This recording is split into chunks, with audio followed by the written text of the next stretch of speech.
Good to see you. Good to meet you.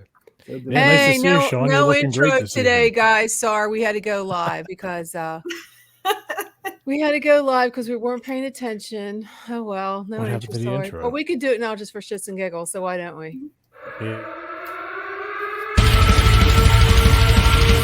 Operators are standing by. Welcome to Chasing Prophecy Radio, where we discuss the unidentified, the unexplainable, paranormal, conspiracies, and much more. Starring your host and co-host, Jenny Nicasio, Sean Kelly, Trish Moe, and Jason Spencer and Ryan Petro. Brought to you by UPRN Network. Now for your host, Jenny Nicasio.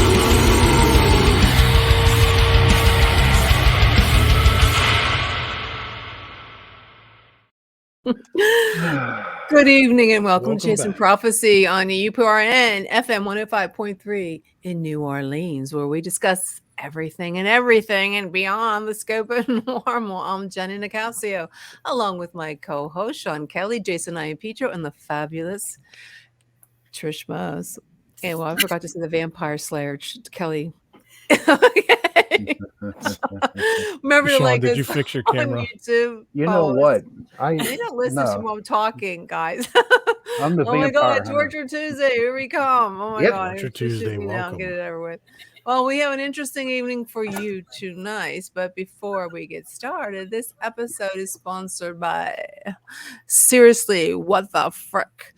A true crime podcast where a mix of true crime and comedy comes to light. Every Friday, Daphne, one of the most unserious people on the planet, will take you on a serious case of conspiracies will make you say, seriously, what the frick?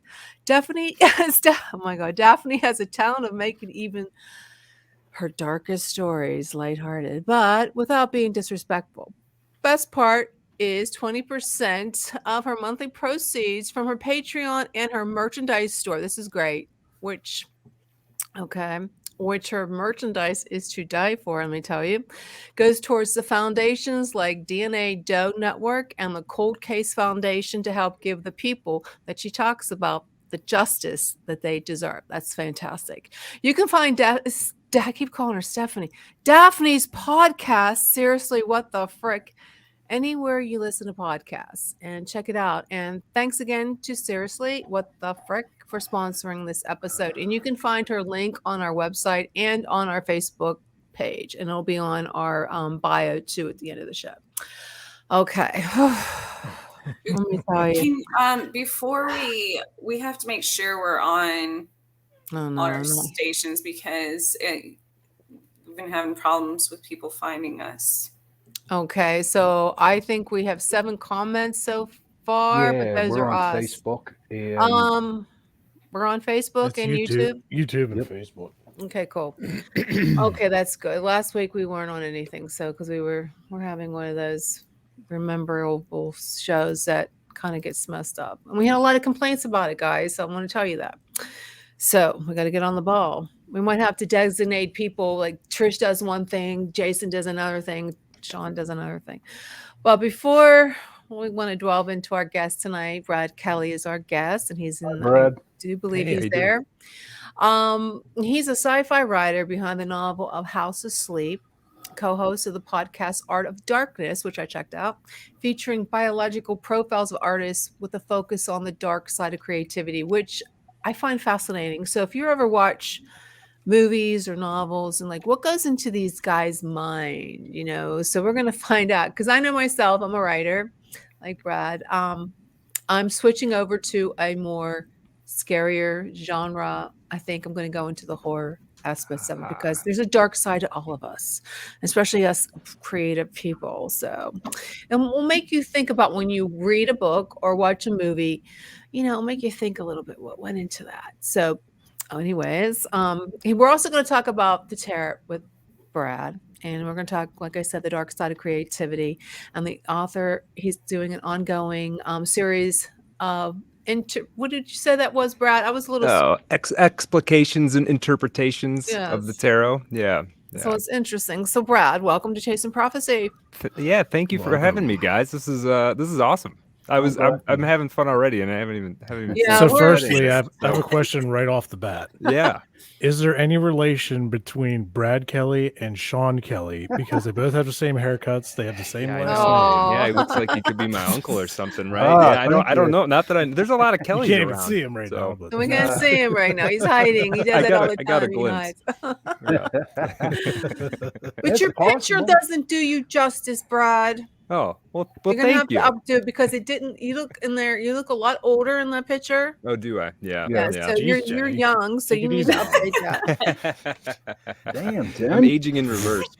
No, you know, you don't take it the I wrong appreciate way. that. That's very nice. Your picture No, I- looks a little bit stern, a little bit older, and Yeah, I you're gotta much get younger, people- I much gotta get more people to- handsome Oh, than the well, picture. Okay. Well, thank you. I got to get people to take me seriously, though. Well, yeah, you looks very, very, Nah, very, life's too short for that. very Yeah. eccentric writer. Yeah, yeah. Okay, so let's go into you write. Tell us a little bit what you write and why did you get into this genre? And do you have that darkness behind your writing too? Yeah, well, that's a good question, right? Yeah. So I started out writing like very, I would say, realistic kind of gritty stuff, and have just moved into stranger and darker territory. House of Sleep is, it's a novel about a cult up on a plateau in which people are sort of remembering their dreams as though they happened yesterday. It's got a charismatic guru cult leader who's drawing these people to the House of Sleep for nefarious purposes. And so there's a bit of a psychological thriller. There's a little bit of reality kind of falling apart, that sort of thing. So it gets dark, and I think it ends on I wouldn't say it ends on a dark note, but you got to go through some darkness to get there. That's for sure. Yes. Yeah. So how do you, like, when you write, do you to write more dark, we're going into the dark, even dark comedies, how do you get there? I mean, do you have a dark side that you manifest? Yeah, that's a good question. I mean, yes and no, right? So I would say yes, I do. I live in Detroit, the Detroit area, and though you don't have to go too far to see sort of the rough edge of life, though I'm not saying I necessarily occupy that. I've been fortunate, but I would say that I've got a little bit of a dark side. I think a lot of people who are driven to spend a lot of time in a room by themselves creating something, you gotta have a little bit of discomfort almost fitting into the world. I would say a little bit of sensitivity, a little bit of anxiety, maybe, those sorts of things. So yeah, I would say that I do, and I've always been drawn to sort of the horror genre a little bit. House of Sleep I wouldn't call horror, though there maybe is a moment in there or two that kind of qualify. But yeah, I think most people, I don't want to speak for everybody, but all of the artists that I know, even the friendliest, happiest, bubbliest of us, often have something, some story from their past, some relationship with a parent, some terrible thing that happened. So I've got that, I suppose, as much as the next person, for sure. Yeah, that transfers over to music as well. Yeah, absolutely. I'm a musician, and being in and out of bands and dealing with songwriters, and I'm more of the musical side of it. I'm not so much a songwriter lyrically, but I've started dabbling into it. But from dealing with everybody, when you dabble into that dark side is where some of the best just stuff comes from, the best material you could create. And it's crazy to think about that. Yeah, well, there has to be a balance. Yeah, it's hard to find a balance, because when you get into that, I mean, seriously, Jason, you even know when you write music, and Brad, when you get into this mode, you focus, and it's hard to get out of it, and you want a balance, and it's hard to do sometimes, because once you start writing or thinking about stuff, it's hard to get out of that, and it can carry on into your business, and it's hard to separate. Yeah, and for writing, sometimes you've got to just get into a headspace for the purposes of a plot, right? It's like, okay, this terrible thing is about to happen in this book, so I'm going to spend a couple of hours thinking in detail about, you know, the worst thing that ever happened to somebody, right? Because it's the scene in this book. And then you're done for the day and you close the laptop and it's like, oh, I'm just going to go, you know, I'm supposed to go have a normal relationship or a normal conversation with somebody. There can be a sort of a jarring thing there for sure. It's kind of hard. Yeah. But Trish, why don't you give your insight into this, because you're a psychic intuitive, but you're also an artist. When you do your pictures, when you take pictures and photos, and when you create art, do you find yourself going off into a different? I mean, all the time. I talk to dead people, so there's a lot. My inspiration comes from all over the place, depending on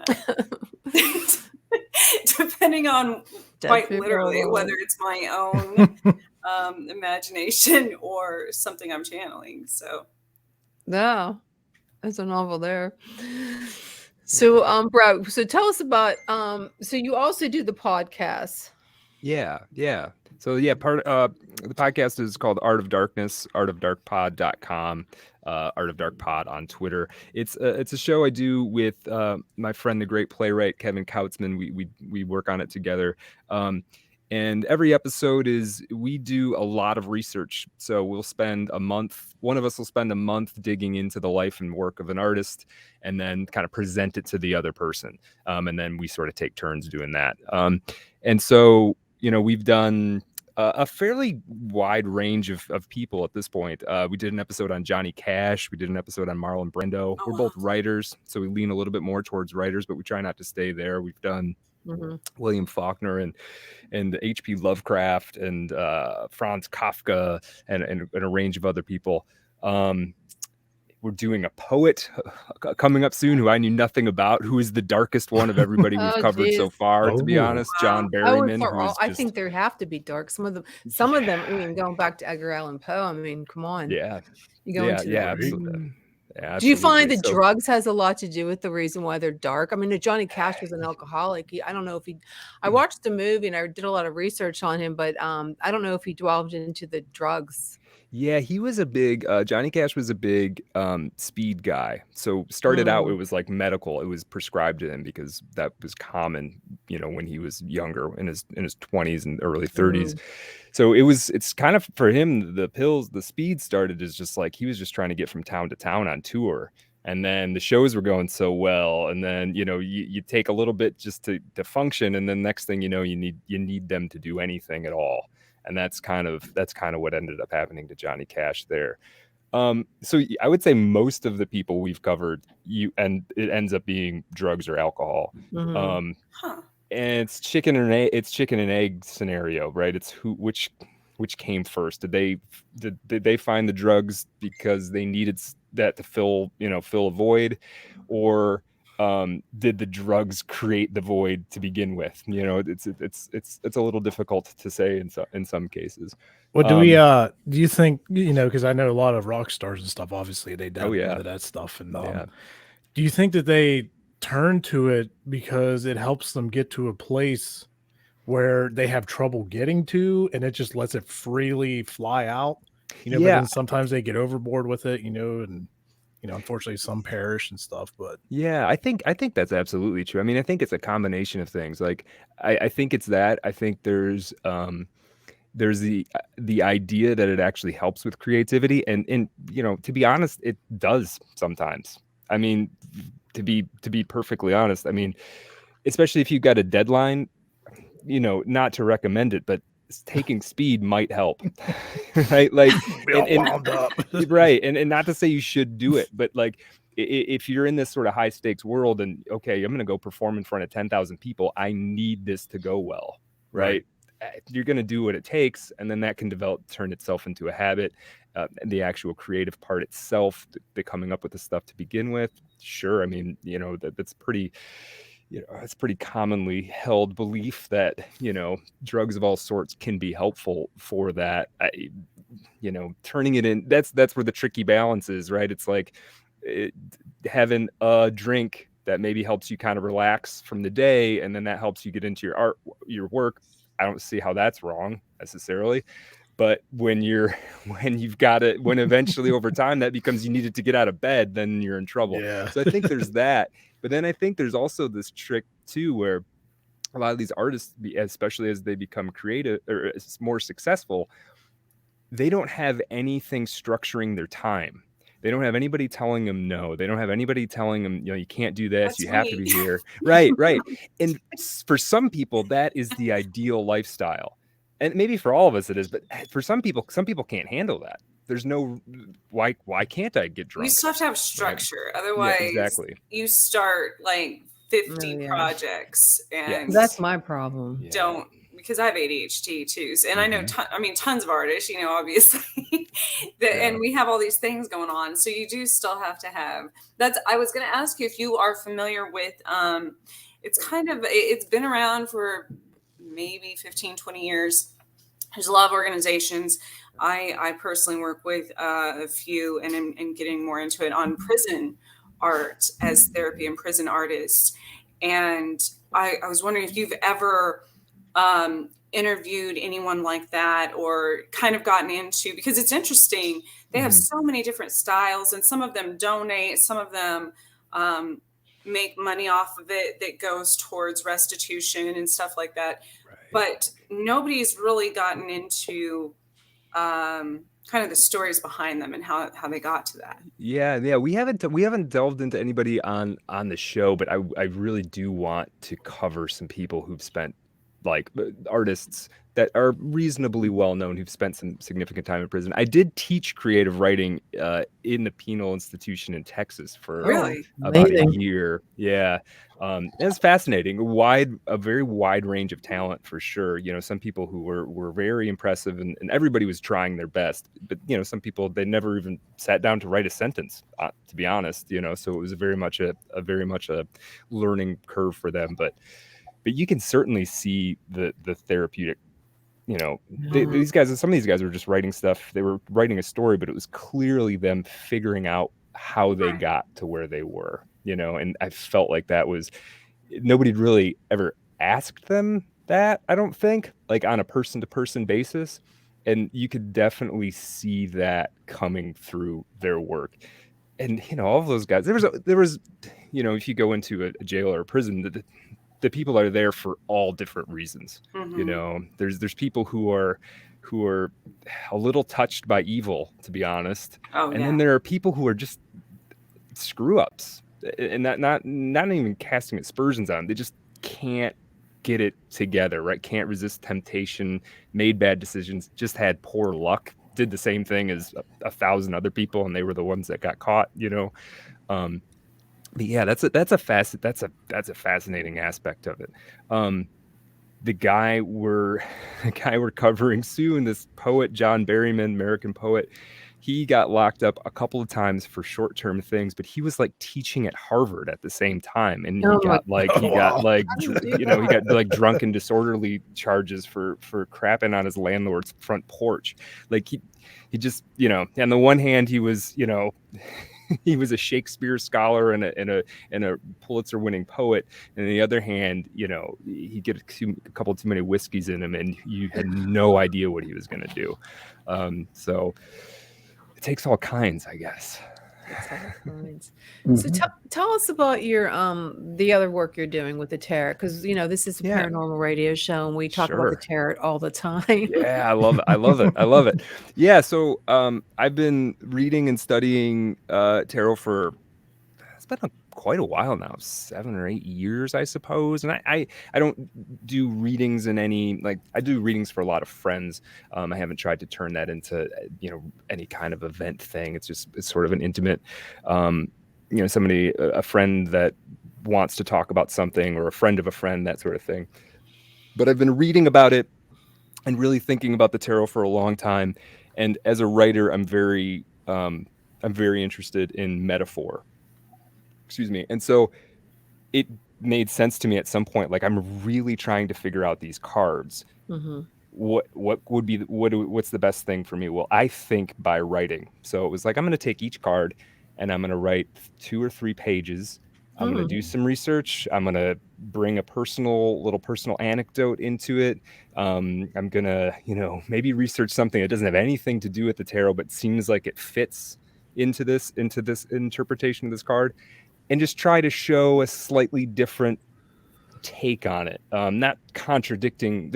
Every card has as many interpretations as there are tarot readers, it feels like. So not to contradict anything or say this is what the card means, but maybe just a slightly different angle on any individual card. So that's been really cool, and a lot of people really seem to like it. I get a lot of feedback on that, like, oh, that really resonated with me. And my favorite is when it's somebody who doesn't know anything about the tarot, never even considered thinking about it, and reads one of those and like, that was pretty meaningful. Thank you. so That's a so really that's pretty cool. interesting way that you're doing that, writing down each. Yeah, I think that things like that would actually help you learn how to use the tarot, because I know it takes time. I think people get stuck on what the literal, like the original Rider-Waite tarot. People get so fixated, especially when they're learning, or even if they want to go to a reader, I think they assume that they have to know what all of these mean, and all of these things, and the literal definition of each card, historically, and that's not. I totally agree with that. It took myself a while to figure that out as well. I think everybody, I totally agree with that. People want it to be like, they want like 3 words for each card, like that's what that card means, and it's not particularly useful, I don't think.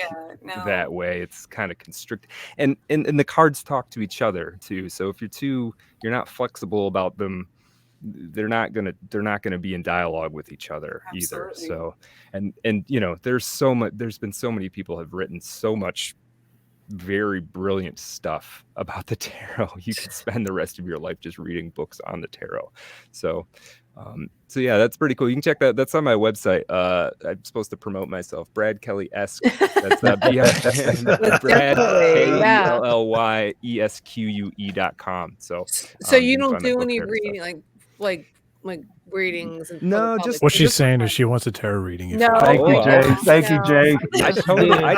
I would totally do one. That's cool. Yeah, I give readings to people. I just don't turn it into. Here we go. Jenny definitely wants a reading. Trust me. Definitely can read our mind waves. Does Jenny want a reading? Yes. Oh, put like that's a flea market 8-ball. Cool. Just I'm trying to find. Can you? So Brad Kelly. What was the rest of that? I'm sorry. ESQ.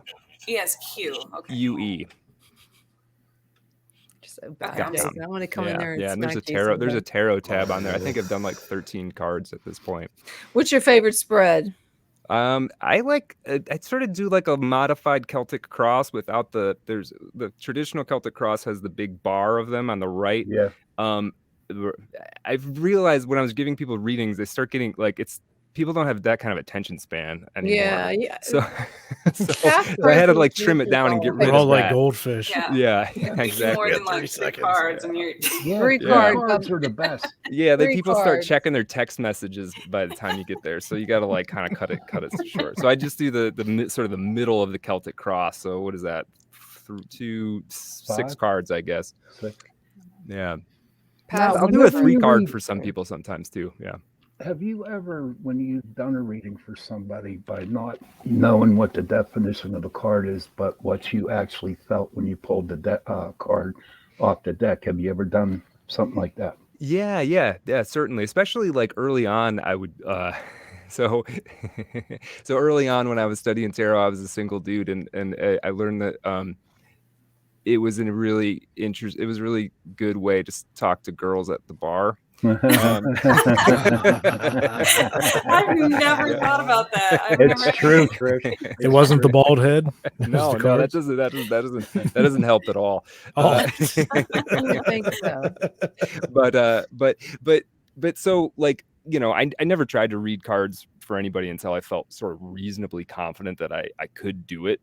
But yeah, the first handful of times for sure it was like, well, I don't remember what that's supposed to mean. But I use the deck that Trish mentioned, the Rider-Waite deck, which has pretty pretty descriptive images on it, on all of the cards. A lot of the decks for the minor arcana cards they'll have 4 wands on it, and then you got to kind of remember some numerology and whatever. But the deck I use has a picture on every single card, and so there's always something you can pick up there. Right. Like I said, as a fiction writer, I'm always thinking in metaphor anyway. So I'm fairly good, I think, at talking my way into something meaning something. so kind of use that gift, if you will. But there is times where there's certainly just feeling. There's a lot of body language is maybe the easiest way to describe it, but there's oftentimes a sort of you can feel the way somebody disposes themselves to a card. You can feel whether their attention is on it or whether it's not on it. You can feel whether they're confused about that card, or suddenly they're energized a little bit by it. And that often means something. That often maybe means just you need to put more attention on that card, or a different kind of attention on that card, because that one's gonna be very important for them. Do you find any cards like appear more often than others? Because there's 72 or 73 cards in a deck. Yeah, there's 78 like cards. I have cards that show up for me a lot. My wife has cards that show up for her often. That don't show up for me, and who knows what what the magic is behind does that. the death card come up because she just found out about how I used to pick up chicks with this? Well, hey, I wouldn't say I ever picked it up, but they talked to me for like 10 minutes, and then they went off. But it was a good entry point. I just never did anything with it. So I would say cards do show up, like, for me, fairly often.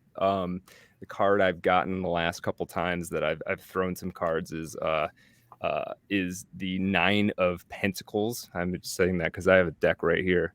So Wow. 9 of Pentacles is this very lady in a garden. Basically, she's got a little falcon on her hand.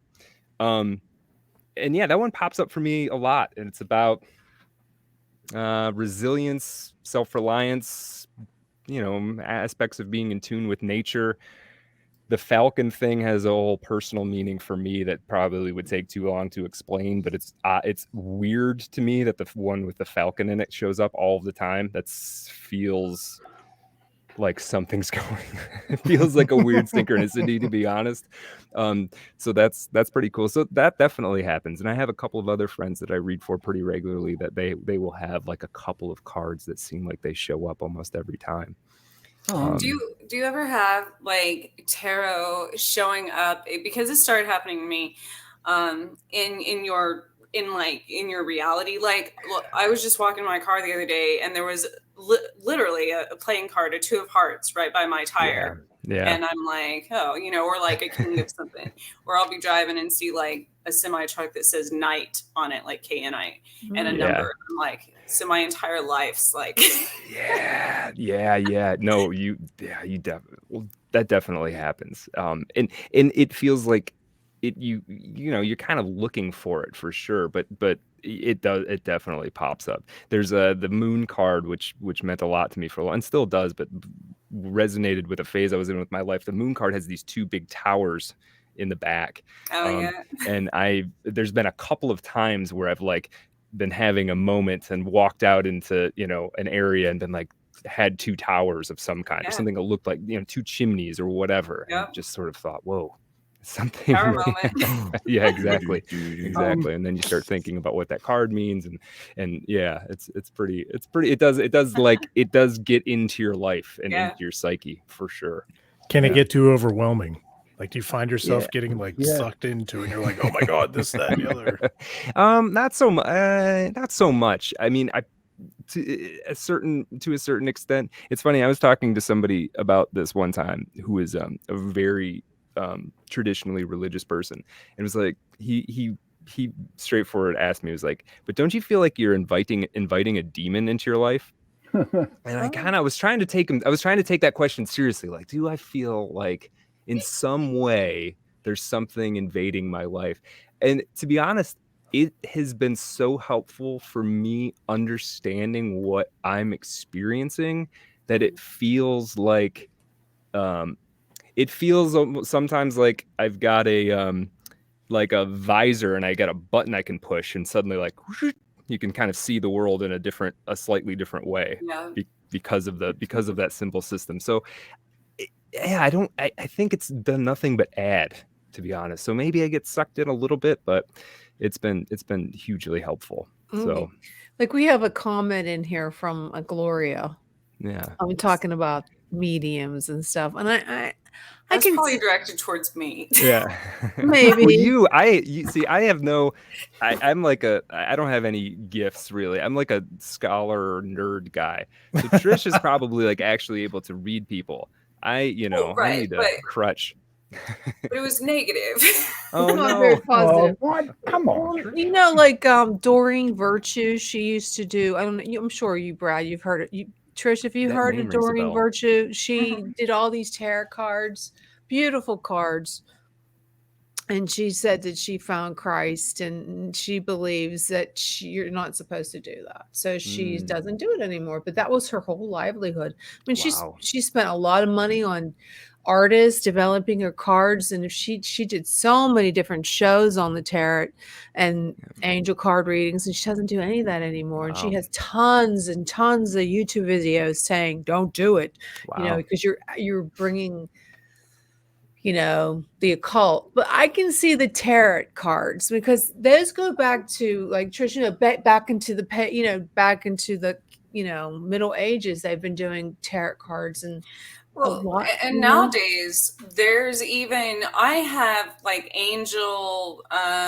oracle decks and stuff. Nowadays So do I. there's even religious affiliated cards that people have created. So I see it as the other way, that and I don't know, Brad, you might agree with me. We were talking about symbolism in real life. I think that's where they originated, obviously. I think it was a way, we always use our intuition, and like you were saying, you don't feel like by using them it's brought anything negative into your life.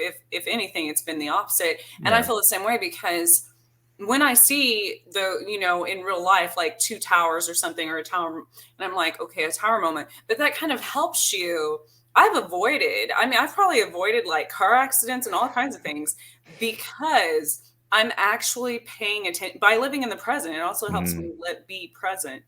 I avoid things in my real life that would probably be potentially dangerous. It's kind of like, people say with witches and seeing a black cat. If I see a black cat, no, the cat itself is not bad and evil.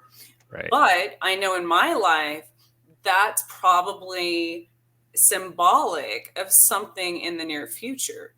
And it could be it could be my health, like my blood sugars dropping, whatever. I started paying attention to these things. So I don't think, like, I don't specifically affiliate. And even when I got my hypnotherapy certification, in hypnotherapy, on a clinical basis, they affiliate, even like using the pendulum and things like that, with your higher conscious. Now, people in my class were of all religions, some very, very religious. But because you're not initially going by the old school stigma of all of that being bad and evil, right, more productive, a lot of healing things of their own, in their own lives and things like that. So I don't, I know what the Bible says, and I know, that's, again, I also believe any religious context is perspective as well. So yeah, I would agree with that. I mean, the one thing I guess I would add to that is one of the deepest, most interesting books on the tarot that I've read is called Meditations on the Tarot: A Journey into Christian Hermeticism, and it's a book about relating the tarot to Christian mysticism. And it's blurbed by, I wish I could remember his name, but it's blurbed by a guy who's dead now, but was a bishop and was a scholar at the Vatican. So it's not. And the entire book is about the tarot, right? It's 700 pages about the tarot. So it's not I think the fear around it being somehow blasphemous or something like that. I understand that perspective, but I think it's right at the surface. And I think when you get down a little bit more into what the practice actually is, I think a lot of those concerns would go away personally. But Yeah. I was So- trying to find my cards. I was going to try. I have these God cards. They're so cool. Oh, cool. Like, Yeah. geez, they have all these different pictures, and they're really cool. Oh, I the can't amount find of them. decks is amazing. One thing I should say, this deck that Trish mentioned and that I use, the writer Wade Smith, we actually did an episode of the Art of Darkness on the illustrator who did these. So we Oh, talked wow. about her entire life. Cool. Fascinating figure, very much kind of forgotten. I mean, Oh, the wow. woman's name is Pamela Coleman Smith. She did the illustrations for a long time. The deck was called the Rider Waite deck, and her name wasn't even on it. It was a bunch of dudes basically took her work and tried to capitalize on it. But she was a fascinating figure. She was a synesthete, so when she heard music, she saw visions. Oh, She's a very, very That's amazing. interesting person. So she did a lot of she illustrated that entire deck in like 2 months or something like that. So Oh, wow. yeah, she's an Holy impressive crap. person. So some of them are so beautiful. they really are. Yeah, and it's a very cool style. It's very unique. So So your book yeah. on the tarot. Now, explain to us like you're doing a series. I'm doing a series. Yeah, I'll probably try to get it into a book when the whole deck is done, when I work my way through the whole deck. So But you're yeah. going to go through each card in the or Oh man. Yeah, all 78. That's the Oh, plan. boy. Yeah, I'm a patient guy. Wow. Yeah. Good luck. Does your wife have? See you in a does couple your wife years. have patience? Huh?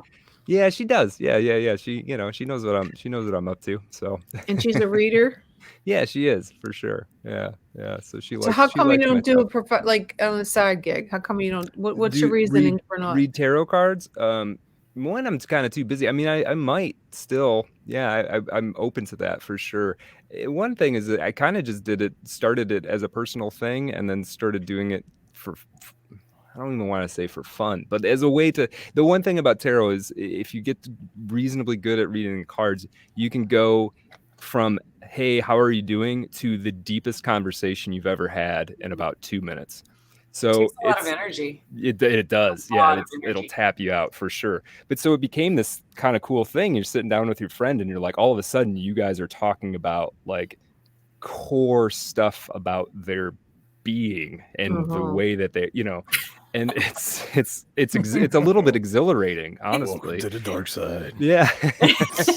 Sometimes you have to go there, right? Sometimes you have to go there. So yeah, I mean, at some point, This is it why has never people made don't sense like for me to read them for people. And Now you like, need to do that with people and have notebooks, pens, and instruments laying around. yeah, for There'll be sure. all Yeah, you kinds of turn it stuff into coming out. something. Yeah. Absolutely. Well, and I integrate into my creative process too. So the novel writing is kind of my first thing. I will do tarot spreads for characters to figure out Oh, all right, that is what really. is their deal? I Where are like they that. going? Where have they been? That's And cool. it actually I adds should do that. adds a dimension to them almost immediately.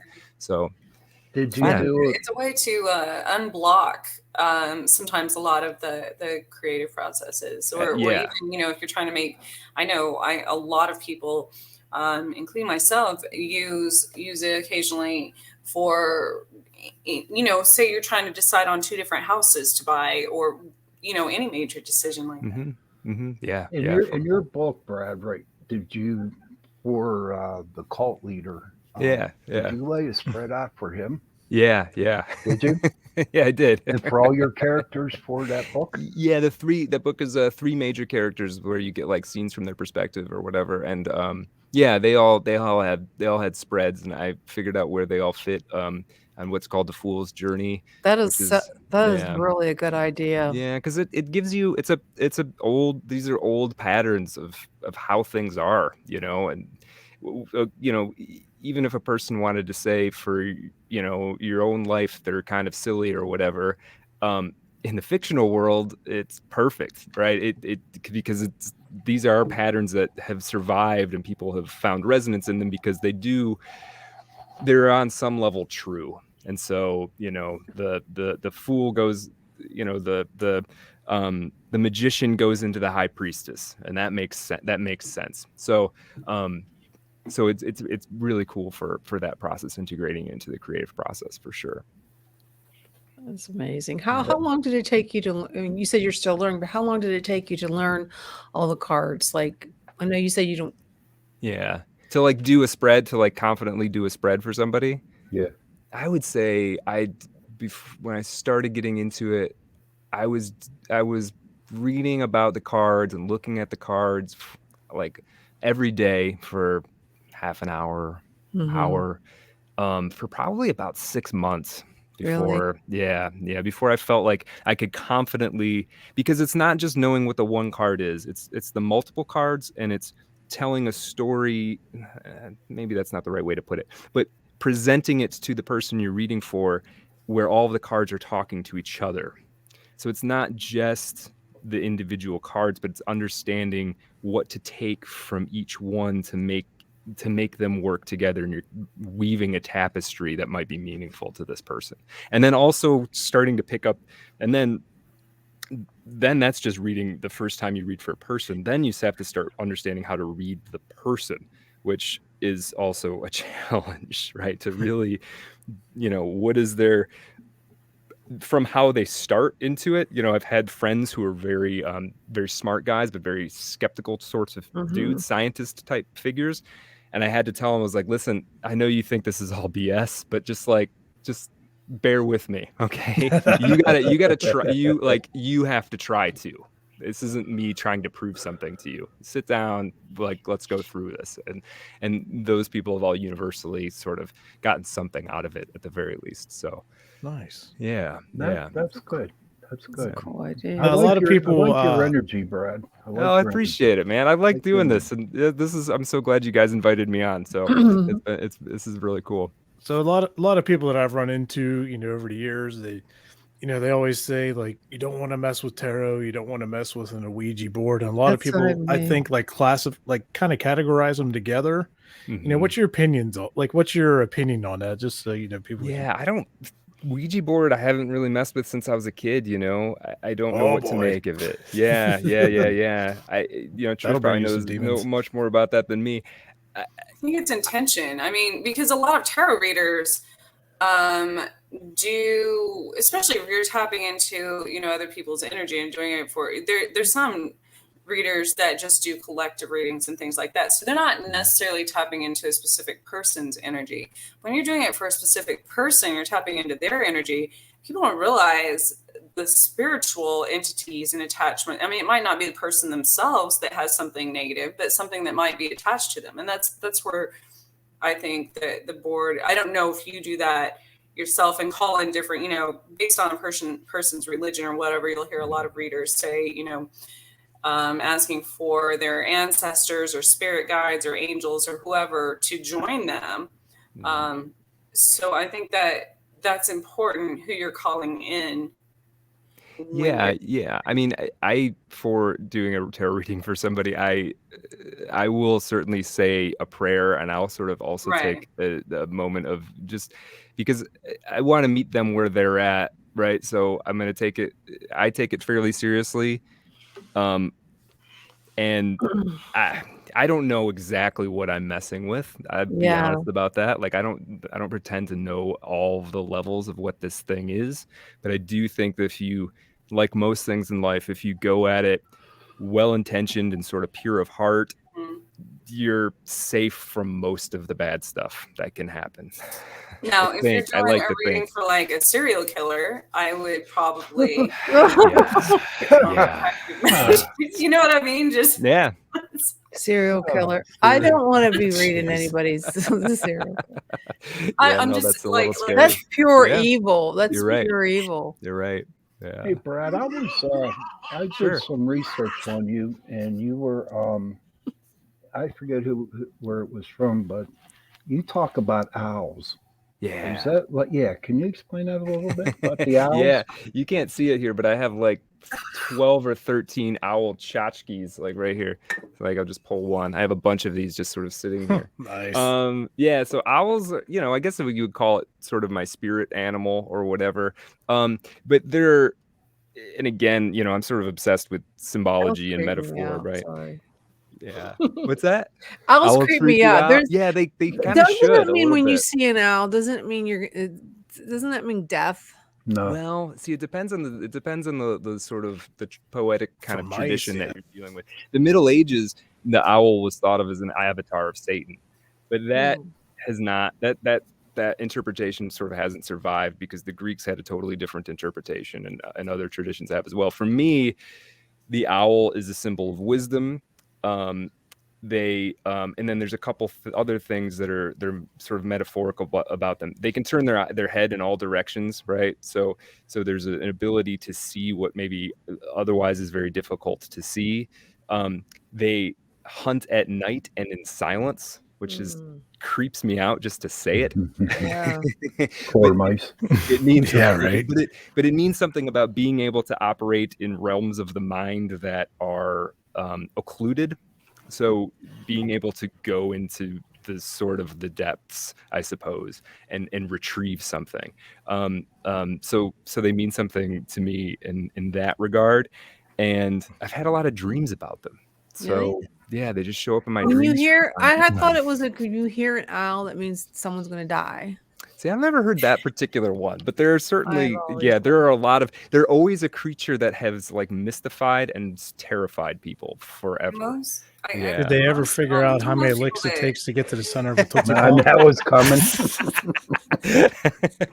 No, but that owl's the one to ask. They would know if anybody. A lot of abductees dream of owls. Yes. Those are the main Yeah. No, ones. that's really good. I was going to bring that up too. You're totally right. I think there's That's an why they entire scare book me. about this. But, Owls are Yeah. neat. They can like turn their head all the way around. That's freaky. They Well, I have can't. a statue Well, outside that does that, but it's supposed to scare away the big supposed to birds wear from the eating crows and toys. things. Yeah. Yeah. Yeah. We got a lot of turkey vultures and hawks around here. Yeah, so they're just fascinating animals. I relate to them, and it's funny. My co-host on artofdarkpod.com is his name is Kevin Kautzman, and I didn't know this for a long time, but that translates to Owl Man. Oh, wow. And I had an owl thing like before I met him, so it's kind of like we have like some kind of astral fate to meet each other and be friends. So that's kind of cool too. That's amazing stuff. Have you ever thought about doing your own tarot? Like doing the artwork? Reading. Everything? Oh, doing the artwork. I'm not really enough of an artist probably to do that. I've definitely thought about maybe trying to collaborate with somebody. Mm-hmm. But then I started collecting decks, and I've got 12 or 15 decks now, and there's so many of them. I feel like I'm the kind of person, I don't like to, and maybe this is a lack of confidence or something.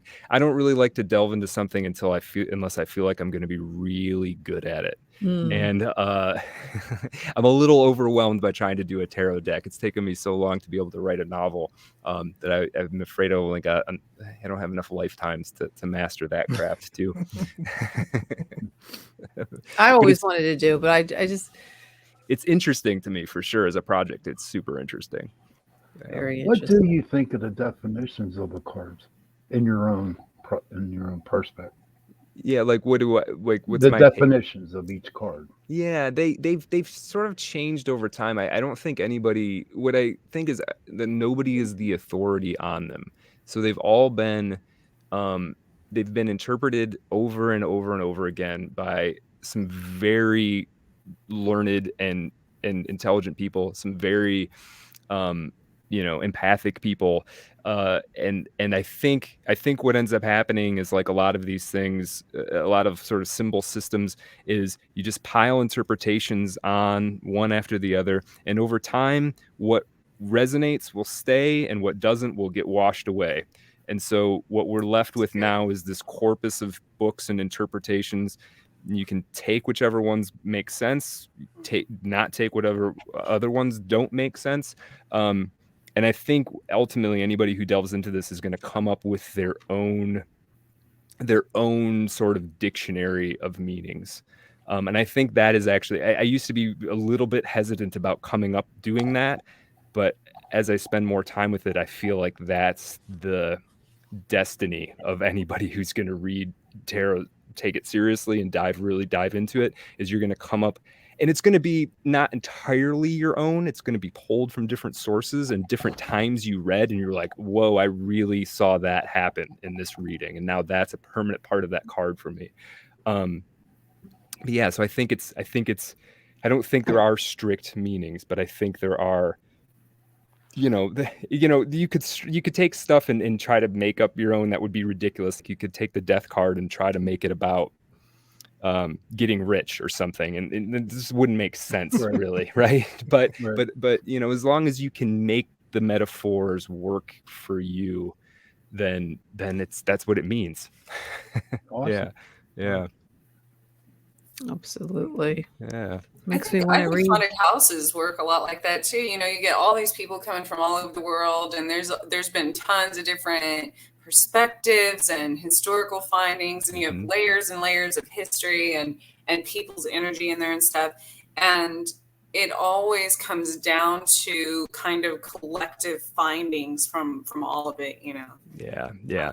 This is one of the reasons I like to use the Rider-Waite, and this is nothing against other cards. Part of the reason I like to use it is because it's been probably used by the most people.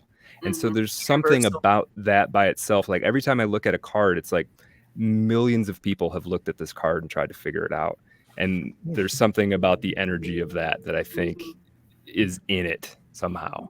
So yeah. What book do you use? Do you use a book, or do you just follow the definitions in the book, the cards? My favorite, there's sort of 3 levels. So if somebody were just trying to like get started, learntarot.com is amazing. They're pretty straightforward. It's all there. It's all easy to kind of navigate through. And then for me, the big one is, and it's sort of the next maybe level up, is Rachel Pollack's 78 Degrees of Wisdom. Is a great one. 70 Degrees of Wisdom. 78 Degrees of Wisdom. Yeah. So 78 cards, 78 degrees. And then I got really into, there's a couple volumes of the Jungian Tarot, like Carl Jung, by Robert Wang, which was great. And then the granddaddy of them all is Meditations on the Tarot, A Journey into Christian Hermeticism, which is you could just spend too deep for me. Yeah, you could spend the rest of your life just reading that book, and then when you get to the end, starting over. So yeah, I always wanted to do it, but I did angel card readings for my friends and families, and from the time I was a little kid, I was drawn to it, but I was always afraid because, I'm a Christian, and I'm a Catholic, and I just felt that I shouldn't do it. I shouldn't charge people. But then I started thinking it's a gift, just like any gift, like art, writing. There's nothing. I don't think there's anything wrong with charging people for it. Yeah, and then I think, well, why not? If I paint, why I'm going to charge people? And I thought, well, maybe I have to think of it as a different way, so I don't. And you're not like making people pay you. You're not. Yeah, I don't know. If somebody have a donation, you can donate. Yeah, I mean, if they're giving it to you, and especially if they come back, then that. Like, if you give somebody a reading and they come back, I'm good. Later, I'm really good at doing. Yeah. I could see. I don't know the definitions to the cards per se, all of them. I just look at them, and then I read. I'm pretty good. And you're an empath. See, Thank you, Brad. Yeah, I don't have that. I'm a nerd, so I have to Why do you say research. that? You're not a nerd. I don't think that's I'm a true. I think you wouldn't be drawn to stuff like that if you weren't at some level empathic. Thank you. And most people, I appreciate that. I probably have a little bit of it, but I don't. I certainly feel the need that I need to like read and read and read and read and read. So. But that's just because I think I feel that way in the aspect when you're talking about you feel like you have to master something before you can do it. That's what I feel. I feel like I should master the cards. But I don't think that has anything to do with being empathic or not. I think that's just being a perfectionist, and we all get in that to some degree. And it's stuck kind of in that instead of just starting something or actually doing it and putting it out there and then you see other people's work and you're like, well, that only took them 2 months. Like, well, I've been working on this for like 40 years, you know, and Right. but Everybody's that's the story is difference. Like, different. I think that's more of a perfectionism thing, which there's nothing wrong with that. Like I said, Yeah. a lot of us are like that, rather than an empathic thing or just self-doubt, almost Yeah. I'm that way with even mediumship. You know, I'll think of all these channelings, and then I'm like, well, now I have to go research them scientifically because I don't know that side of it. Just to but yeah, do you prove to, really? like, the nerd groups? Yeah. Something, you know what I mean? And I'm not saying that by any means. I'm saying that, like, making fun of myself as far as, because I feel like I don't know enough on a subject. But you That's just what have I to feel. start. Yeah. Hey, Yeah. But you Brad, know it. Yeah, Sean. Brad, with all these, all the books that you read and you study up on, Yeah. don't you get confused at the different authors and what they have to say in the books? Oh yeah. So how do you sort it out? Well, that's part of what that's honestly part of what me writing these things about each card is about, is like I said, the only way, the tried and true means for me to think is to write. And so I need to go through each card, and I'll reread the chapters in sort of my favorite books on that card, and then I'll put them away, and then I'll think about my life and what's a moment or a phase that resonated. And it's not so much that I need to separate them from each other, but I need to filter them so what makes the most sense to me remains. Okay. And then if I forget who came up with that, and it doesn't matter too much, I guess. Yeah, You but seem that's a great so young question. to I know mean, all that. yeah, it's a great question. It's like anything. It's it can get you can get kind of analysis paralysis, I think they call it, where it's like you've got so much information, suddenly you Overload. can't make a decision. It's like, yeah, you gotta. That's Oh, difficult yeah. to get That's through. me most of the time. Yeah, me too. Just hit a roadblock. Yeah. Have you ever been blocked in your writings? In writing, yeah, all the time. Yeah, I mean, writing a novels is writer's block is part of the process, in my opinion, for sure. So that happens. My strategy on that is you just keep showing up, and then sometimes you just sit there and nothing happens. And you just Oh, yeah. you just show up It's like again the the same next thing day. with writing music, you know. It's Mhm. like you could be writing something that's coming along awesome, you know, you get a verse, a pre-chorus, Yeah. whatever, and then you just flop, and you just can't grasp it. But what I've done is, you never want to force it. Right. Sometimes just step away, come back another day, and then when it just comes out like fire, that's when you know you Or have you it. get the times where nothing So comes it's out. just cool to, it's literally the same thing for all different, for authors and writers and musicians and Yeah, I mean, there's a guy I know who described the artistic process as boring yourself until you mildly hallucinate. That's how he described the creative process, which I thought was pretty good. It's like, was there LSD involved? there could be, but it is not necessary. Just sitting there until, like, man, I'm really not doing anything else. I guess I'm gonna write this thing. So yeah.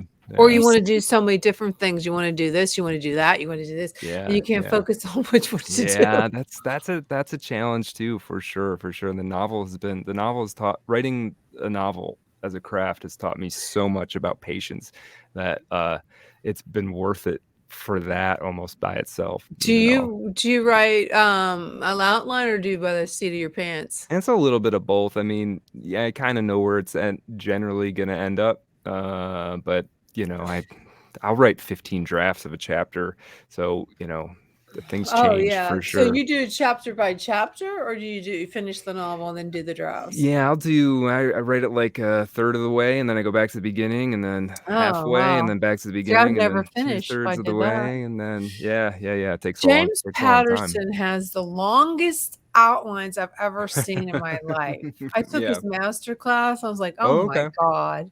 Yeah, he's a what they call he's a plotter for sure. Oh yeah, he's a I'm plotter. somewhere in between. I have plots, and they're going somewhere, and I generally know where, but I would describe it as I had a great writing teacher describe it as this way of doing it is like, imagine you're in a foreign city and you're staying in a hotel room or whatever, and you walk out on the balcony and you see a church or whatever tourist attraction you want to see, and it's way over there, and you can see it, but it's foreign city. You don't know how to get there. How we get You there. just know at some point in the day, you're by side roads and sidewalks and whatever, crossing bridges, that you will get there. That is kind of how I would describe it. That's Like I know ultimately where it ends up at. yeah, I know the ending before I know how to get there. Yeah, Like, yeah, how yeah, am I yeah, gonna for get sure. there? For sure. So a Well, lot of like it's just figuring that out. laws of attraction. You know, you focus on your end goal, and you kind of, or with anything, with Mhm.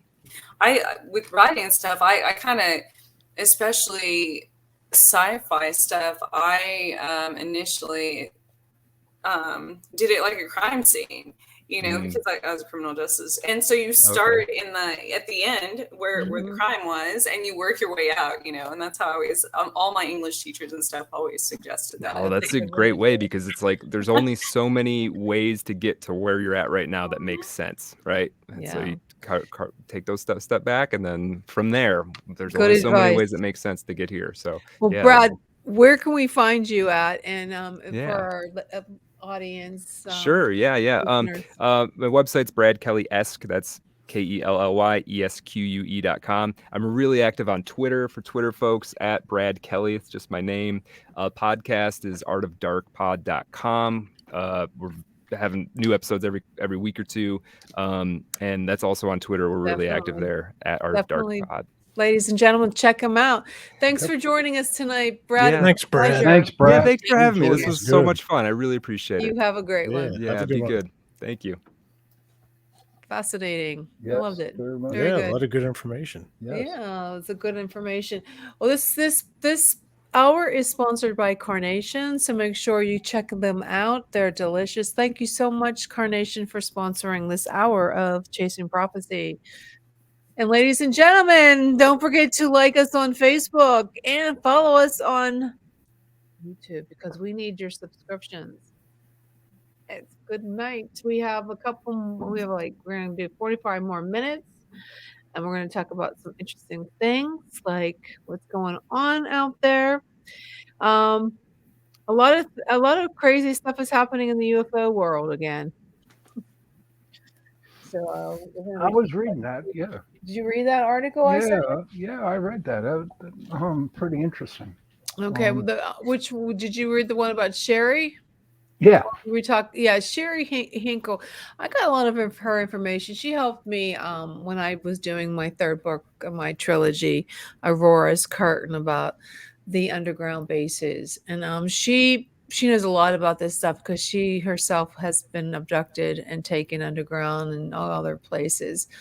But I find her to be fascinating. And I want to read just a little thing that she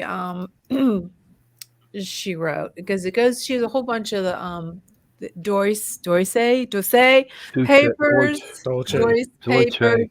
Deutsche, they're all pronounced, everybody's pronounces Problem Sarge pronounces it some way different than John Ventry. Okay. Ooh. He's running for governor of Pennsylvania. But it's a good topic, and I think it's really neat that she goes into it's called The Hiding the Big Secret by Sherry Hinkle. For over 65 years, this is her own writing, I have been trying to enlighten the world about ETs, UFOs that fly across the sky of Earth, and has become obvious that the military forces of Earth are helpless against these beings. They can fly circles around the military craft. They can do fly circles around any airplane. The military Air Force planes of this world are limited to the fly in linear paths. The UFOs are not limited that way. They can make right angles mid-air, instantly stop, or take off in any direction faster than you can blink your eye. And she says, no, the last line is a hint, so I hope someone pays attention. The higher ranking men and women of the military of Earth know the truth about these beings, and a few of them more mundane citizens of the planet sometimes stumble across the truth while doing UFO studies. When we do find the truth, we just stop and wonder why the rest of the world hasn't found it too. I believe it's because no one can believe anything so basic can be so real. The truth is fantastic and beyond belief, but real. Think beyond the normal limits of fantasy. Consider a game of what if. Note another clue. Think fantasy, think fantastic. And do not be afraid to think beyond the mundane. People assume the answer is the sky outside the borders of Earth's atmosphere. Think again. It's closer, much closer. NASA is not interested in space, my friend, or haven't you noticed that yet? Think. So we're going back. I believe she's saying it's right here, it's in the ground, it's under the earth, it's in the ocean, it's on Earth. What do you guys think? I totally agree with you on that. Up here in Johnstown, PA, I have friends up there, and they live out in the woods. And every now and then they see like 3 or 4 unmarked trucks drive up this road. There's a pipeline up in that area up there. And after, doing all our UFO research stuff in our shows, a lot of things has to deal with the pipeline. So I believe that there is an underground, base up in Johnstown, Somerset area up there. Because with the unmarked trucks and the road that they travel, it's just a dirt road. And there's like... Did you ever follow them? I don't know. I have to ask her that. But I told her, I said, maybe sometime in the summertime when it's a little warm out, I will go up there and follow the road and actually follow that pipeline and see what happens, what we can find. Trish, what do you think? Are you reading that comment? Is that what you're laughing at? Unmarked vehicles in forest. That happens a lot here, actually. But Kansas has some of the most expensive underground tunneling systems in the entire U.S. We have more than, it's like half the state. I mean, the government used to use them to, and it still does, maybe to my knowledge, to store documents and such. And then Kansas City had an entire underground, they called it like a underground metropolis type thing. But yeah, I'm definitely, with my abduction history, I'm definitely not following an unmarked vehicle into the forest. That's what it is. Like, you get abducted, man. No, I can see where Sean's saying that. Absolutely, I believe that, and I think of the earth and anything, as above so low, as like an apartment building, or even in big houses, when you have like a cellar or a basement and an attic, and you don't always know what's living, especially if you live in a city, you don't know what's in your basement or your cellar a lot of times when somebody could be living down there. You don't always know, if you're in an apartment building, who's above you or who's below you. It's the same concept to me. So, and that's very basic to explain it. Some of the stuff that she has published is horrifying, and I remember when I was asking her for about the underground base, and it's just Deutsche Papers, as she calls it, by Sherry Hinkle.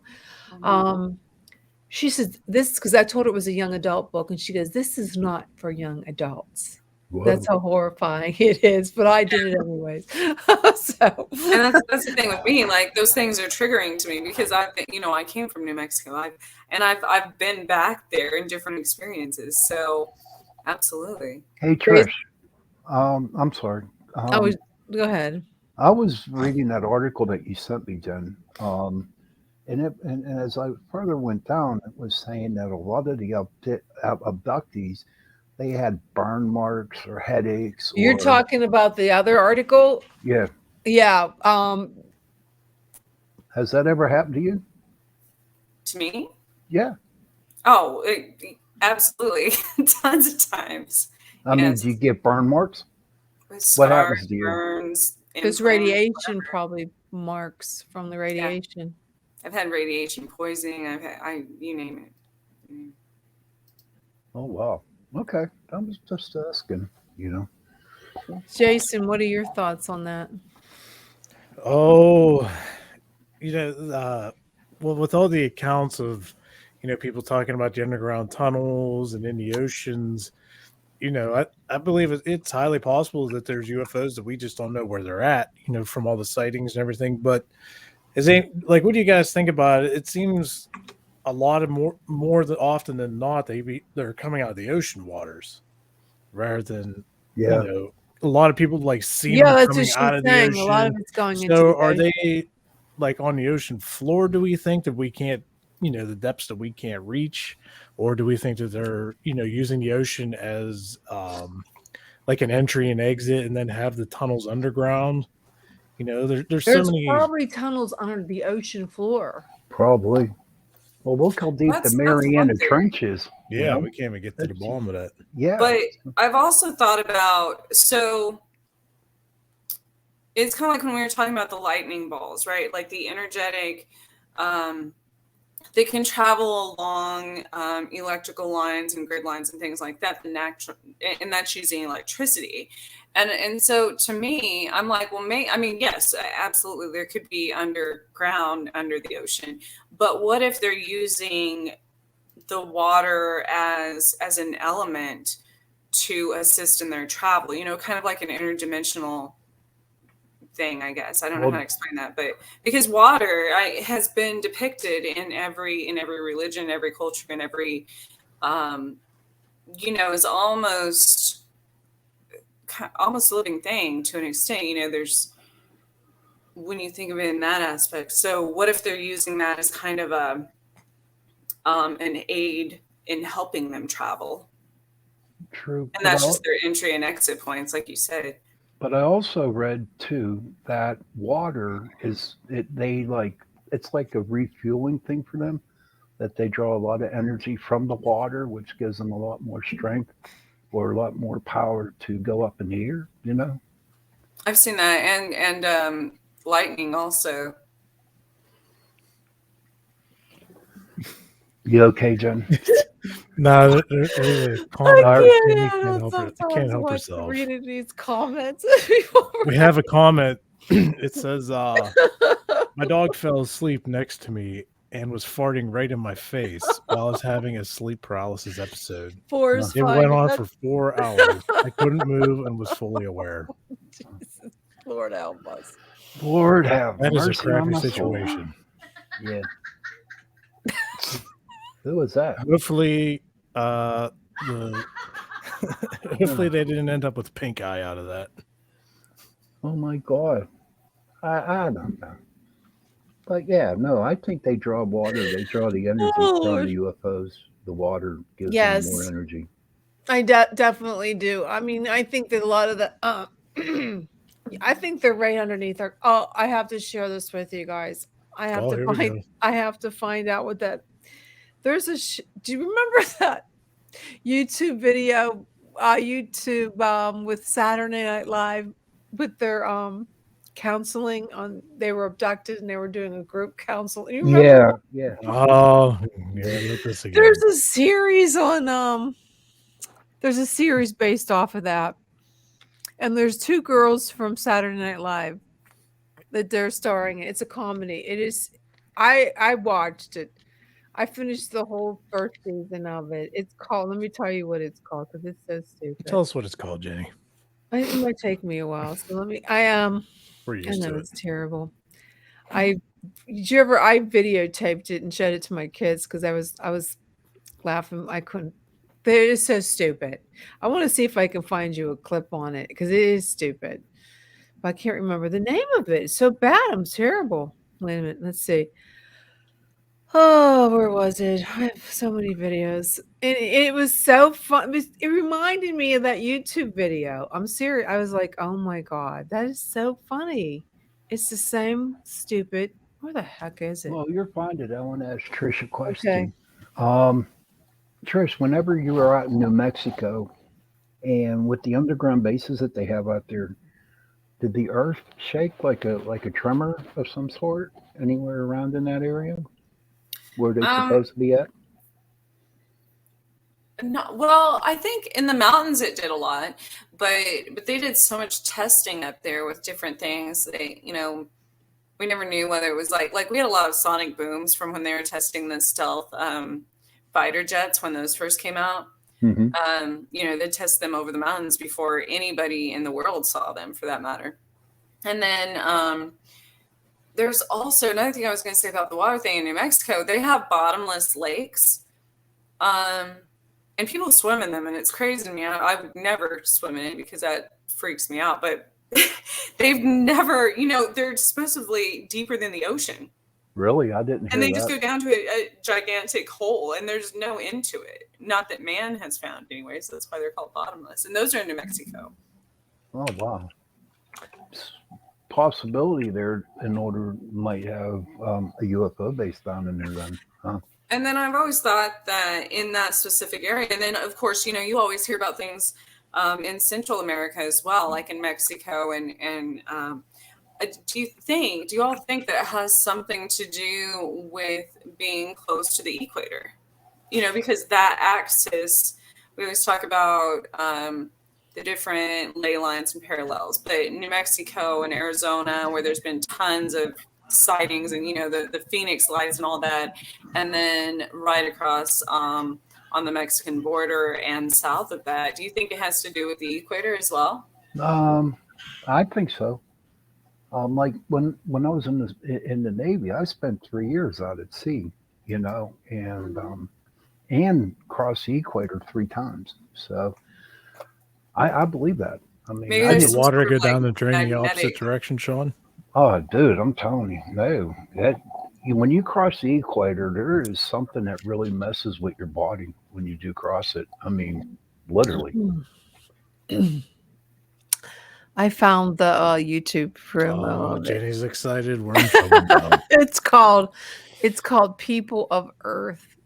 Okay, this is a share, so you can make fun of me. We ready? Can you see that? Yeah. Oh, here we go. Sure, come on. The feed is on. Everyone can see us.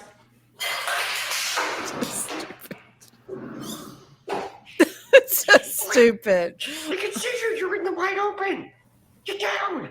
Don't talk to me. So what exactly does an alien abduction support group do? Star-Crossed is a place where we talk about our feelings. We're not an investigative group, Oh, should be. but we're not. Oh, we should be. It's so Richard, you have stupid. something to share? My wife was captured by the reptilians. I'm a representative of the Reptilian High Council. It has been quite an ordeal. How do you know you're not crazy? I thought this only happened to white people. But then you got this lizard person, and you're like, well, damn, I guess this is on. I'm struggling with the emptiness of my life, and I need Oh, to find jeez. I've been chasing Bigfoot a little too long now. Oh my God. Is he? Is she? And yes. Maybe all this would be easier to accept if I just had some proof. They made contact. You are special. Oh. What is this? The attitude. Oh my God. There are clearly similarities that have happened to all of us. We all saw bright light. We all were told we were special. Those are strawberry daiquiris. You're so good. When you're done pretending to be a That looks like Astar. I Yeah, it think does. you're an alien. I'll this freaking ship and do some Oh my freaking God. work. I'm just trying to figure out if I belong here. Is this or is this not in the shape of a body? Do you really want this alien thing to define who you are? At some point, you have to make a choice. Do you want to chase the truth or do you want to be happy? What if you can't be happy without the truth? He's definitely in the group. And by the end of the day, I promise you he won't be. I want revenge! We don't think it actually happened, right? Subject's memories were wiped. It's so No memory silly. of our It's funny. encounter will remain. It's my speed. No, I watched the whole season 1 on the other day. They're like short. They're like maybe 35 minutes. Did you binge watch them all? Yes. Yes, I did. It reminds me sort of like What We Do in the Shadows on FX. I don't know if you guys ever watched that, but it's a documentary. Oh, comedy. yeah, I came out a few years ago. It's so stupid. I watched I'm updated. I love it. It's funny. It's of the vampires that they're doing a documentary, and I like what's his name? The little dude. He's the familiar. Guillermo. I like Guillermo. He's funny. He wants to be a vampire. And they won't his master won't He won't change him, turn him. It's so stupid. That's my kind of stuff. I like that kind of stuff. But it reminded me of when we were doing the show when we played that. Yeah. I Senate. remember that. It's so stupid. It's funny. But you know what? That one guy looks like Astar Command. Yeah, he does. Yeah. Isn't that the one where our guest was like in love with him or met him? And remember that one? Yeah. We shouldn't make fun of these people because I'm just stating the fact there. Trish, you weren't on here then. Were you? I can't remember. I don't think she was. I think it was just the three of us. Me, Jason, and she says that she communicates with this Ashtar, and he's the commander of this ship that orbits Earth. And she was in love with him, and she was sexually attracted to him. Well, there's a lot of so Ashtar is the name like a submarine somewhere. Do you hear the beacon? Well, but even all of these. So there's different beings or entities, or some people consider it a group. It's a very they look like that guy, the blonde haired dude. Yeah, and so there's tons of people that say they communicate with Ashtar. And so there's more than one person. I mean, there is. You've heard of this guy? Yeah, a lot of the psy-fi groups and stuff communicate with specific. Do they look like that guy? Now, I don't know whether they consider Ashtar a singular being or if it's like a group they're communicating with. But yeah, that's a very it's a very common thing, actually. Thanks, Trish. I'm gonna have nightmares tonight. No, it's like Google it now. I am Googling it right now. I don't Ashtar's going to visit you in your sleep. I know he's going to come and visit. Yeah, there's like a whole galactic command thing. Great. Great. And this is it's very serious to people. Like they go out in groups to communicate. Oh God, it looks just like him. Entities. I'm going to put this picture up. Yeah, great. Thanks. I'm just saying, there's a whole Ashtar command. So yeah, I know. I'm sitting here making fun of him, and he's going to come and he's going to show me a thing or two. You're going to get probed. I know. Oh, well. For all you young listeners, he looks just like that character, doesn't he? Yeah. That looks like what's his name out of Ghostbusters? The paint on the wall. What was it? Vigor or something. Oh my gosh, they named this homeschool platform Ashtar. You're kidding me. Where? I don't know. It's like a K through 12. It's a school. Yeah. They're probably aliens. But then you also have to be kind of sensitive because let's just we're definitely referring to the extraterrestrial, not the Arabic God. We're not making fun of that in any way, shape, or form because that is a thing. So somebody's calling the police on us. Well, so that's what I was. So there, yes, it's funny. I didn't even see that. So because that's the name. That's a name. Like when you say Ashtar, it's like nobody quote me. But I know it has to do with Arabic history and something. Oh, great. And stuff. It's a god, but we're not sorry, referring don't call to the police that. on me. I didn't mean anything. Bye. Right, we're not referring to that one. We are referring to the galactic. Yeah, but don't worry about the police. Look at their name.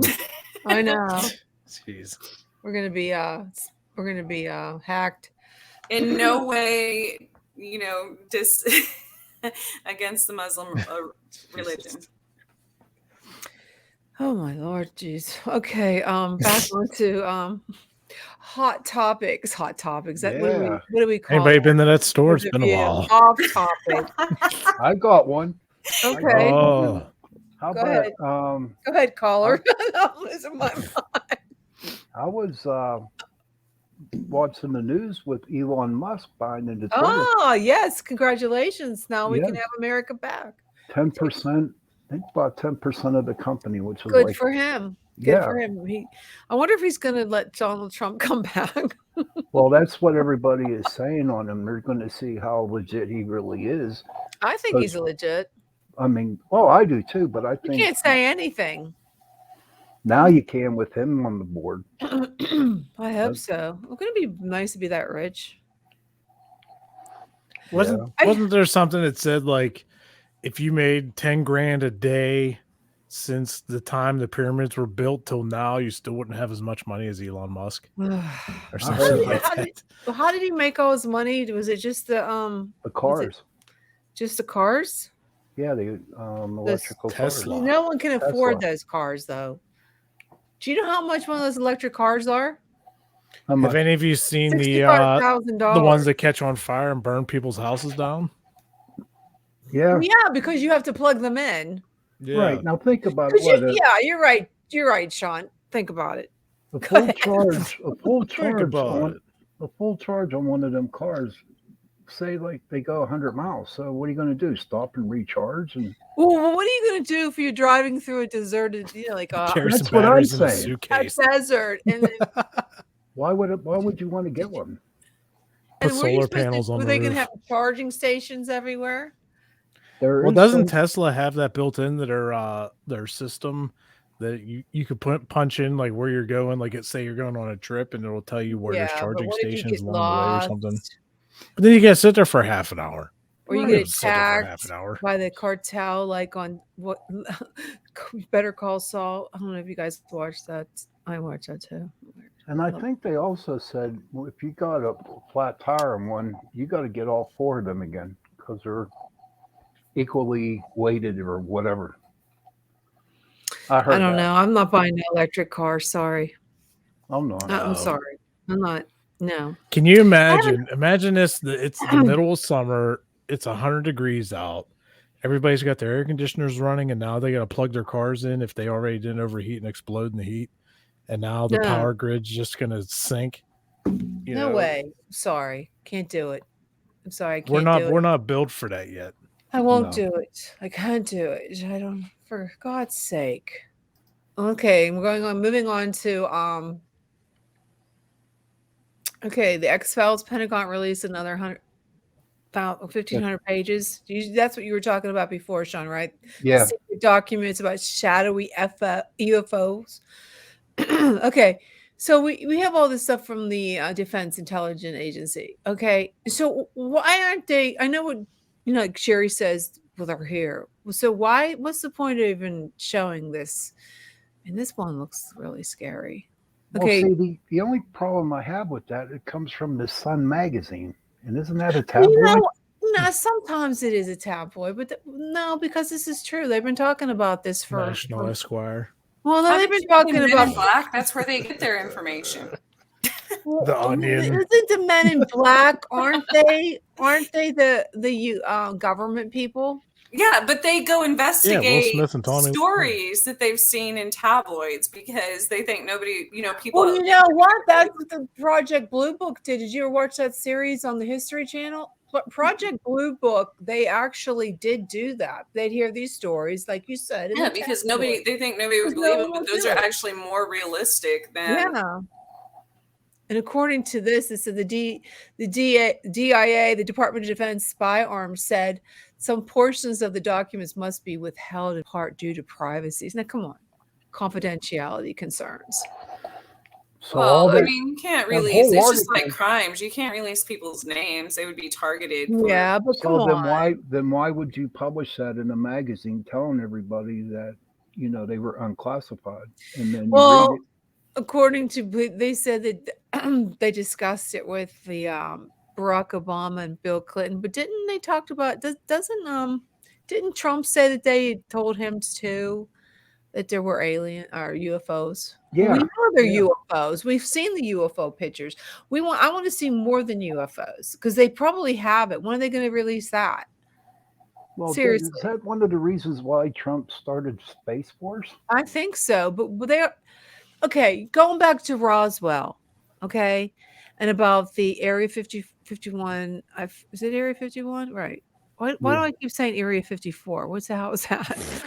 I keep feeling that area. Maybe there is an area 54. Okay. They supposedly had a craft. Okay. Now, what is that whistling sound? You're driving me crazy. Um, do they still have it? Is it still there? Why hasn't Where? anybody in Area 51? That Oh. one from 1947, the crash. Oh no, they said there never was a crash there. There never was. So if you've ever watched the most recent where because the man who investigated that initially passed away I don't know in the last few years. And so I want to say his grandson. You're talking about the one that made a phone call to the one that actually Coast to coast transported the material from the crash site to Texas, to Houston or wherever they took it to. He wrote in all of his journals and stuff that and told people later on in life that the material he took to that building, he took the material, dropped it off. He was the one in charge of transporting it. And then all of a sudden they said, okay, wait outside. We'll call you back in. So he left, came back into this office where they had unloaded this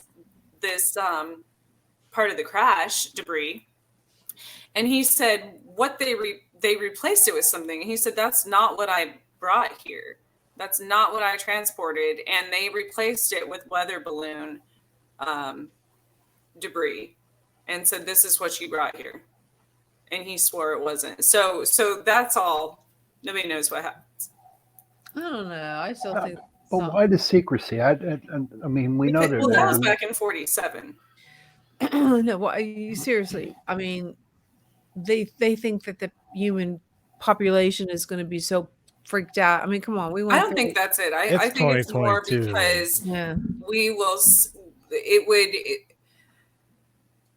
It would shed light upon the government involvement with extraterrestrials, and because everyone believes that they've also used extraterrestrial intelligence for advancements in weapons, advancements in experimentation, and it would be crimes against humanity. And that, that's something that no one, of course they wouldn't want to address that.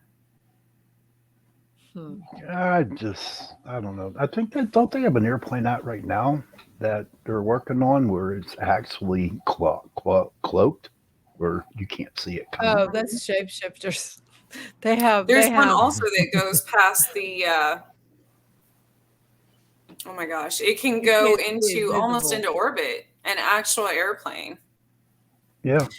Well, there's for about probably 2 miles from my house, there's a woman, she's on Murraysville. She's in Murraysville, Allison Cruz. She videotaped these crafts like on a clear night. She claims, and she does have the videos, and MUFON always said that she was full of it, because I think she just knew more than them, because she had the capability of buying these really cool cameras that you could see close up, high-tech cameras that she bought, and MUFON doesn't have that.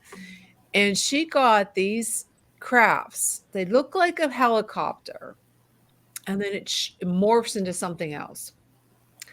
And you should see them. I should probably find one on YouTube. And she got them on camera. And she said they go by, there's an old coal mine where they're going. And she thinks that they're going there specifically for the coal. But then I'm thinking, wouldn't a higher intelligent craft, would they use coal?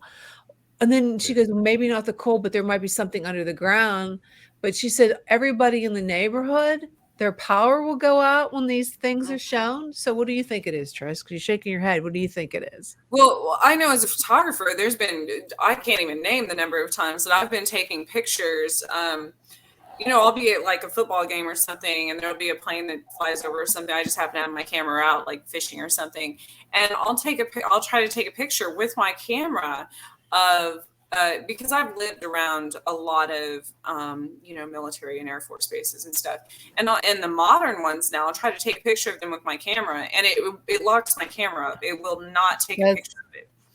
And the same thing with my cell phone. So there has to be some type of something that scrambles, the communication between modern smartphones, and it's my digital camera. So if I had like a Polaroid, I could probably take it.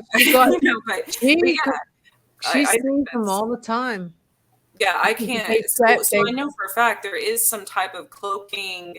I believe it's technology. Well, they have suits like that. The military is messing with 10 years ago, where they could somebody could walk right in front of you. You wouldn't even see them because they have all these tiny little cameras. Well, doesn't Harry Potter have that cloak of invisibility? Well, so, and then also, as far as you mentioned, what are they doing in mines? I've communication from whoever somewhere else in the universe since I was little. That yes, absolutely, there are resources on this planet that other beings are interested in. Yeah, and another thing is, not that maybe a couple miles from that, there's I got called when I was with one of the cases from MUFON that I had to go out my case. I got that there was a recycling metal in Jeanette, Pennsylvania. There was a recycling plant. Well, not plant. Where would they get the metal? Was that recycling? I don't know. Scrapyard. Scrapyard.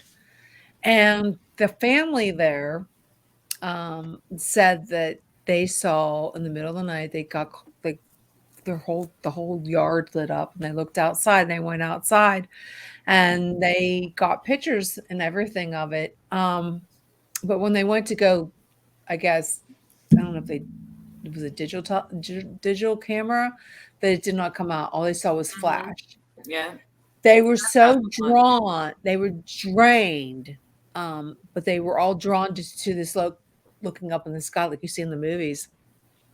And she thinks something with the metal, that they needed some kind of metal or some kind of scrap. I think so. And if you think about it, what if it's true that some of these races of extraterrestrials don't actually have a planet? They just have a giant ship to live on, like you see in the movies and stuff. And if that's the case, then absolutely they would be going to places. Who knows what they use as? I mean, you can make a diamond out of a piece of coal, so which is a very hard substance, So who knows what they use them for? They were sick, they said, for days from this. They felt drained. Oh, I'm sure. And that could be a number of things. I mean, that could be from the radiation, from the, what do they call that? The propulsion from the jet. I don't know what it's called, but it puts out a lot of magnetic energy and stuff as far as when they take off, people get sick from. When I hear all this stuff, it makes me want to go back and watch Close Encounters of the Third Kind. Oh, no. That's old. Yeah, it is old. That's old. I thought that was such a good movie. It was. But So, also, do you think the government will ever release their information on UFOs? Ever? Or just hold on to them? I think they're just gonna. I feel like they're getting there slowly. Because you figure way back in the day, everything was hush hush, secret, and even paranormal stuff was forbidden to talk about. But now look how it's changed over the last 80 years or whatever. And everything's just more people are into it, more people are excited about it, want to hear about it, want to see about it, want to experience it. So I think it's just slowly coming to. Do you think it'll be like Independence Day though, where they're like, "Oh, surprise, they're here"? Well, that happened. Didn't that happened in what 1960s? Around the Washington D.C., they had all these UFO sightings. And you could see them there. And then if that does happen, who would you believe? Would you believe the government or any government for that matter? They have it on camera. What if they're the good ones coming to save us? I mean, they do have it. Who are we supposed to? Oh, UFO over Washington. When was that? Do you guys anybody know? No, Was it during it Kennedy? was in the 60s. I was like young. I wasn't even a thought. I want to know what year that was in the 60s. Was it like 64? Wasn't it when Kennedy or Truman? Which one was it? Oh, Truman here was it is. before Kennedy. Here, saucers over DC 60 years ago. Here, let me pull this up before we go home. Go home. Before we go home, folks. Where is this? This is. Can you see that? Yeah. Saucers. That's a they. There's actual pictures, but I'm not sure why they have this up. Let me see if I can find the actual pictures. But they actually have real pictures. These are cartoons. It actually happened, and so that could be. But why didn't no one talk about it though? Because, like, if you talked about ghosts at that time or paranormal activity, they But would it was think only you're a nutcase. It was in the major newspapers. It wasn't just like it was like fly by night thing that someone made up. There was it actually had. I want to see the real pictures. That's what I want. It was over 60 years ago. It was 1952. Ooh. 52? 1952. I wasn't even born. You weren't born? No. Oh yeah, you're not. I keep thinking you're younger than me. All right, who's jamming out now? What's that? Who's jamming out here? Not me. Okay. What jamming Trish out? is. She's got that little like kind of face. I thought you were looking at pictures, not music. Oh, you heard the music. Okay. When the Probably UFO commercial. buzzed in the White House and Air Force blamed the weather. They blamed the weather. 1952 was the year American caught flying saucer fever.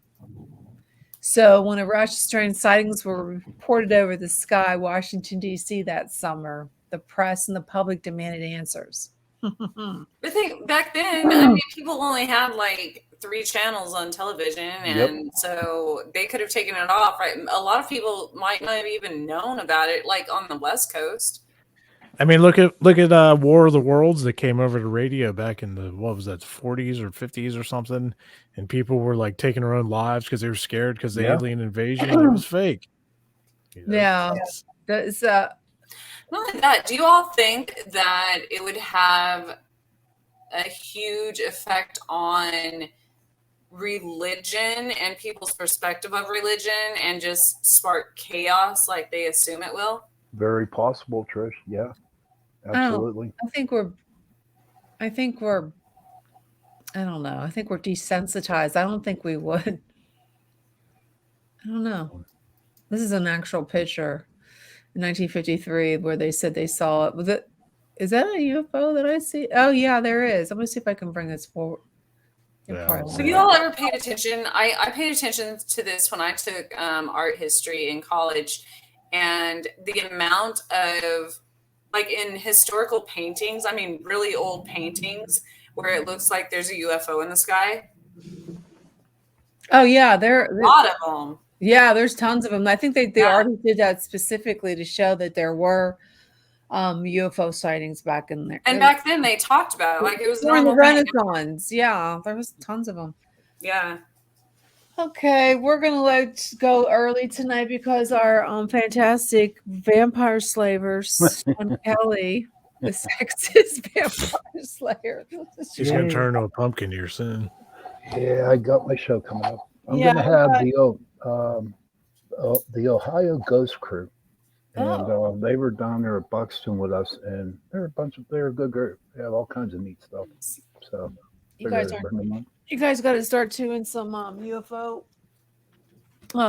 hunting and some ghost hunting. You guys are slacking off in the ghost hunting department. It's that time of the year. Well, you should be getting more now because the weather's going to get nice. Nothing. Nobody wants no investigation. Why? Because you know how trends go. It was big back in the early 200s, and now people are used to it, so they don't want to really have an investigation in their place. Really? Yeah. I don't think that's. I think the reasoning I'm amongst people like in my community is because especially for people that do a lot of research into these places and stuff, we have to take breaks because it becomes and there's already so much negativity in the world right now that when you're also going to places with a lot of negative energy, it starts affecting your health and your life. And, like I was saying the other day, there's tons of people I know in the paranormal field that have started having heart attacks and stuff. So wow. For us, like you have to have some good in your life too. You can't become, it's like we are what we eat. If we focus 100% on murders and crimes and death and haunting all the time, that's what you become. So I try to focus on the living when there's a lot of negativity out there. Wow. We have a guest, and I don't know, I can't find him anywhere, but do you guys know this does this person sound familiar? Jesse Peak? No. Is he on next week? Yeah, but I don't have any information on him, but he's in my calendar. Okay. We gotta find out who he is. So Jesse, if you're listening, Jesse Peak. Jesse, we have to know where your information is. It might be on Messenger. All right, guys. Well, ladies and gentlemen, thank you so much for tuning in to Torture Tuesday. Torture Tuesday, Chasing Prophecy. I just have to find the ending thing with Jigger. I think I found it. But thanks for tuning in. See you next week. See ya.